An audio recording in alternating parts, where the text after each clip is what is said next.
He was stripped of his titles, pushed out of the family business, written up by royal insiders as damaged goods.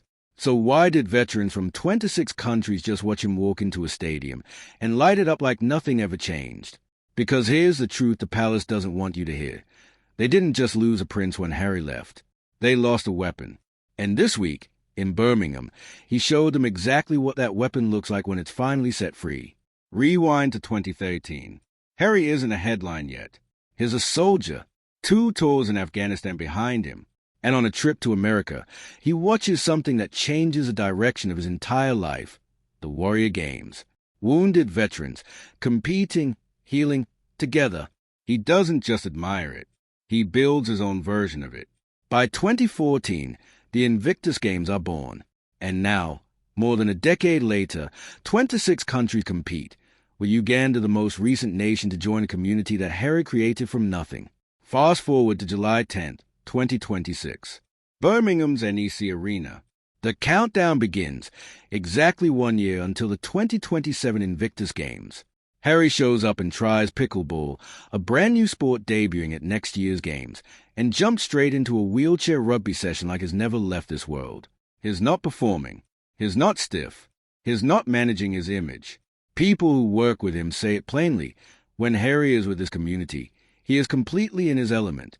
A U.S. team captain even said it straight to the cameras. When the prince walks in, he's personable, he shares his own combat experience, and it creates a connection that's tremendous for these guys. The official word with security concerns delayed her trip to the UK.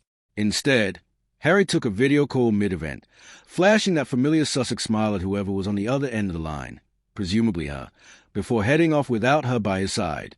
And this wasn't the only strange gap in the week. Just days earlier, Harry skipped an entire Invictus anniversary event in Birmingham after 2 days of other engagements, choosing instead to visit veterans at the Royal Hospital Chelsea, a visit his team explained by pointing to the venue being closed to media and an ongoing heat wave. He went to Highgrove, King Charles and Queen Camilla's private country residence in Gloucestershire, and it's understood the King and Queen were reunited that same day with Harry, Meghan, and their children, Archie and Lilibet. Think about that timeline. A very public, joyful, headline-grabbing display of everything Harry built outside the royal family, immediately followed by a quiet, private walk straight back into it. Was this reconciliation? Was this just grandchildren visiting a grandfather? Or was this Harry proving a point, that he doesn't need the palace's permission to come home, on his terms, whenever he decides? Royal commentators didn't hold back this week. One expert put it bluntly: the Invictus Games highlight the very best of Prince Harry and represent exactly the kind of asset the British royal family lost the moment the Sussexes stepped away from working royal life. She pointed out that Invictus has helped bring wounded veterans from across the globe together to heal, and given Harry's own openness about the PTSD he described in his memoir, the Games have likely helped heal something in him too. And here's the detail people are chewing over. The Games are named after the poem practically every British person grew up knowing, the one built around the line about being the master of your own fate. One expert framed it as Harry taking control of his own fate the moment he and Meghan chose to build a life overseas, continuing charitable work like Invictus that keeps pulling him back to the country and the family he still loves, despite the intense press scrutiny that always follows. The message from royal watchers is loud and clear. This isn't a man the palace should be quietly relieved to see less of. But not everyone at the palace is watching from the sidelines. One name keeps surfacing in this story, and it isn't Charles. While Harry was on that pickleball court, and while Charles was welcoming him back to Highgrove, one royal was conspicuously absent from the warmth: William. Reports swirling this same week suggest a relationship between the brothers has cooled to a place many insiders describe as unrecognizable from what it once was, tangled up in an ongoing dispute over Harry's UK security arrangements. Right now, the countdown clock is running.